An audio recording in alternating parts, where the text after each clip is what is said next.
Hey everybody, happy Friday. Particular Friday is March 1st, 2013. We're just finishing our morning show, and I wanted to come in here on Sequester Arrival Day, do a little happy dance. Actually, the sequester kicks in 11:59. We're going to delay this as much as we can to fend off that asteroid that's hurtling toward the Earth.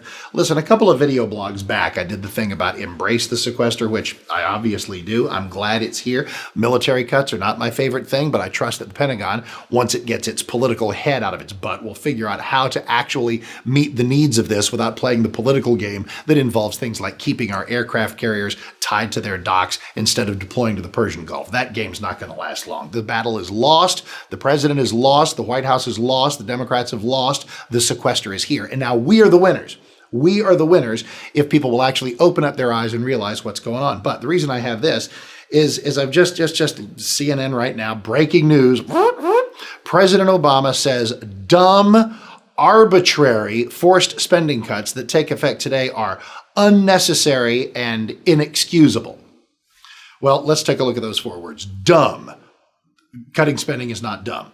Arbitrary. Yes, he's right about that. This is an across-the-board sort of sledgehammer approach to something that really requires more of a scalpel. But it's a scalpel the White House was not willing to wield. It is cuts that they were not, in the remotest sense, willing to make. Then in the second clause of this sentence, the cuts are unnecessary and inexcusable. Unnecessary?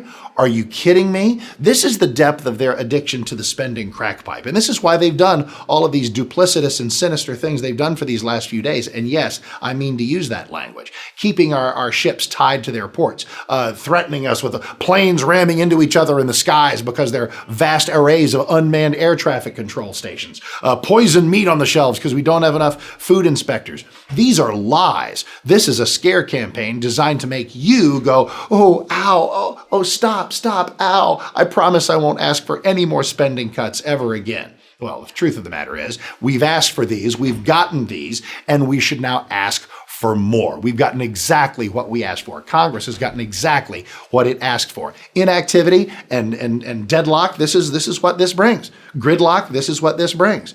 And it's fine. It's better than the kick in the can down the road that we would have gotten with additional spending. So the reason the president is having 3 heart attacks and 4 conniption fits right now, oh, it's dumb, it's arbitrary, it's unnecessary. Oh, what was the fourth word?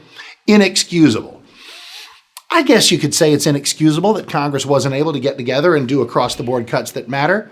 But who's the biggest impediment to that? I'll be the first to tell you there aren't enough Republicans who are sufficiently on board for spending cuts, but to the Democratic Party, it's like garlic to a vampire. I mean, these people will not cut spending. So if the sequester does it by force, I love it. This could be the beginning of a new era. What I want for the next week or two, is for no asteroid to hit the Earth. The Earth doesn't go spinning wildly out of its orbit.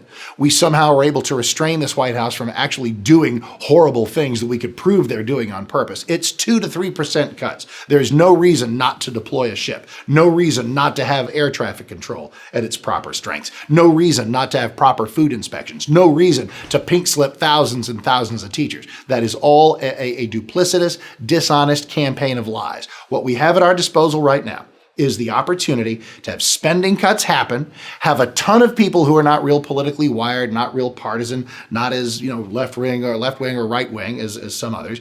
Just the folks in the big mushy middle who they're just putting on their pants or dresses and going to work each morning, just trying to raise the kids, just trying to make ends meet. They noticed that spending cuts happened and the world didn't end. Maybe this makes them think, wow, we can cut even more spending. We can actually turn this nightmare ship cruise around. We can actually get the pendulum swinging back in the other direction toward more fiscal responsibility. And we can do it without hurting people. If I can I've been trying to hammer that into people, in 30 years of talk shows. Maybe a couple of weeks of sequester might be the biggest, most valuable way to do that, to really show people. I hope so. Well, I'll be showing people things and telling people things, and you can tell me things back. That's why we have phone lines. Mark Davis Show, Monday through Friday, 7 to 10. Actually, Friday, 5 in the morning we get going on Bill Bennett's Morning in America. 5 to 8, and then locally 8 to 10. Mark Davis Show right here on 660 AM, The Answer.